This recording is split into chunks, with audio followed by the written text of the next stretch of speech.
বিএনপির চেয়ারপারসন ও 3বারের সাবেক সফল প্রধানমন্ত্রী দেশনেত্রী বেগম খালেদা জিয়ার আশুর রোগ মুক্তি ও সুস্থতা কামনায় আনোয়ারা উপজেলা কৃষক দলের উদ্যোগে দোয়া ও মিলাদ মাহফিল অনুষ্ঠিত হয়েছে।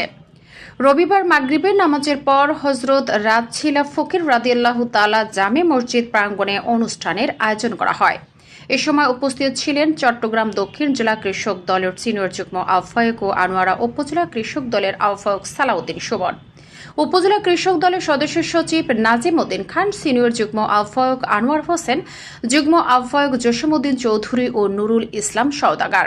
এছাড়াও উপস্থিত ছিলেন উপজেলা কৃষক দলের সদস্য আব্দুল মতিন, জালাল, আব্দুল কাদের, বদরুল হক খান, পারফেজ, বৈরাগ ইউনিয়ন কৃষক দলের আহ্বায়ক জসিম কন্ট্রাক্টর, সিনিয়র যুগ্ম আহ্বায়ক আবু জাহের, সদস্য সচিব নাজিম উদ্দিন শাহ, যুগ্ম আহ্বায়ক সরোয়ার ও আনোয়ার, রায়পুর ইউনিয়ন কৃষক দলের সভাপতি মোহাম্মদ ইউনুস, সিনিয়র সহ সভাপতি সালেক, বটতলী ইউনিয়ন কৃষক দলের সভাপতি আব্দুর রাজাক, সেক্রেটারি সাইফুর রহমান, সাংগঠনিক সম্পাদক ফারুক, বরুমছড়া ইউনিয়নের সভাপতি ইদ্রিস সওদাগর, সেক্রেটারি শাহাবুদ্দিন, সাংগঠনিক সম্পাদক জাফর, বারখাইন ইউনিয়নের সভাপতি মোক্তার সওদাগর, সেক্রেটারি জামাল সওদাগর, সহ সভাপতি মারুফ, চাতরি ইউনিয়ন কৃষক দলের নেতা কলিম ও নূর আলম, জয়দণ্ডী ইউনিয়ন কৃষক দলের সিনিয়র সহ সভাপতি আব্দুল ফয়েজ সহ বিভিন্ন ইউনিয়ন ও ওয়ার্ডের নেতৃবৃন্দ।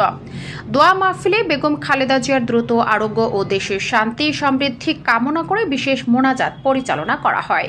وعلى آله وصحابه أجمعين.